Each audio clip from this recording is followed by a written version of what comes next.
அஸ்ஸலாமு அலைக்கும் வரஹ்மத்துல்லாஹி வபரகாத்துஹு. நான் நித்யானந்த சுவாமிகள் அவங்க கேவலப்படுத்துறேன்னு யாரும் நினைக்காதீங்க. அவங்க பாட்டுல சமய சம்பந்தமா படிச்சுக்கிட்டு, சமய சம்பந்தமா நிறைய படிச்சிருக்காங்க. படிச்சு அவருக்கு இந்த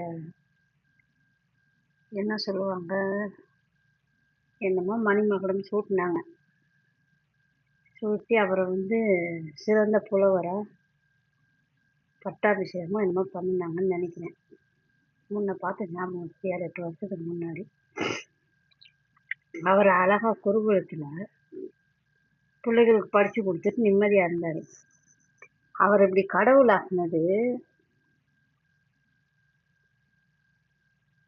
சில மனிதர்கள் அவங்கள எப்படியாவது அடிச்சிடணும் அப்படின்னு சொல்லி ஓட ஓட துரத்தி கடைசியில இப்ப அவர் கடவுளாகி நிக்கிறாரு. இந்த மனிதர்களை கடவுளா உருவாக்குறது யாரு? நம்ம மனிதர்கள் தான். இப்ப அவர் என்ன பண்றாரு, கைலாசங்கிற ஒரு ஊரே உருவாக்கி எல்லாத்தையும் இலவசமா கொடுக்க ஆரம்பிச்சிட்டாரு.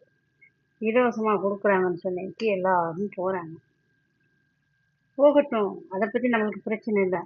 ஏதோ ஒரு விஷயம் சொல்லி கொடுத்து அவர் மது போதைக்கு அடிமையாகாம, இந்த பொறுக்கித்தனம் பண்ணாம, விபச்சாரம் பண்ணாம, ஏதோ ஒரு வழியில அவங்களாம் நல்வழிப்படுத்துறாங்க. நல்ல விஷயம்தான். இருந்தாலும் நான் கடவுள் அப்படின்னு மட்டும் சொல்லாதீங்க. இது சுவாமி நித்யானந்தா அவர்களுக்காக. அவங்களையும் கடவுளா நீங்க யாரும் பார்க்காதீங்க. ஒரு மத குருவா பாருங்க. மனிதர்களில் ஒரு சிறந்த மனிதர் அவரா இருக்கட்டும். அதை பற்றியெல்லாம் பிரச்சனை இல்லை. ஒரு மனுஷன் நல்ல விஷயங்களை சொல்றானா, நிறைய அவரை பற்றி கெட்டதெல்லாம் சொன்னாங்க.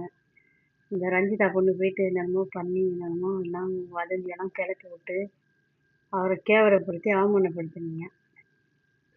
அது சரியா தப்பான்னு எனக்கு தெரியல. ஆனால் இப்போ கிட்டத்தட்ட தான் நான் அவர்கிட்ட ஆடியோலாம் பார்க்க ஆரம்பித்தேன். அவர் என்ன சொல்கிறாருன்னு, என்னத்தான் அப்படி சொல்கிறாரு, என்னடா இப்படி கடவுளாக்கிட்டாங்களே இந்த மனுஷனை அப்படின்ட்டு நான் கொஞ்சம் அதெல்லாம் ஆடியோலாம் கேட்டேன். அவர் நல்ல விஷயம்தான் சொல்கிறாரு, கெட்ட விஷயம் எதுவுமே சொல்லலை. நல்ல விஷயங்கள் தான் சொல்லி கொடுக்குறாரு, நல்ல விஷயங்கள் தான் செய்கிறாரு. அவர்கிட்ட எனக்கு பிடிக்காத ஒரு விஷயம் என்னன்னா, நான் தான்ப்பா கடவுள் அப்படிங்கிறாரு ஒரு ஆடியோவில். அது ஒன்று தான் நான் அவர்கிட்ட வெறுக்கிறது. இருக்கிற நாட்டில் போயிட்டு உட்காந்துக்கிட்டு மக்களை வர வச்சு எல்லாம் கொடுக்கலாம். ஆனால் உங்களுக்கு கடவுள் ஆகிற தகுதி கிடையாது. ஏன்னா கடவுள் வானத்தை படைச்சவன், இந்த மண்ணை உருவாக்குனவன், மனுஷங்களுக்கெல்லாம் உருவம் கொடுத்து உயிர் கொடுத்தவன். அதை உங்களால் பண்ண முடியாது.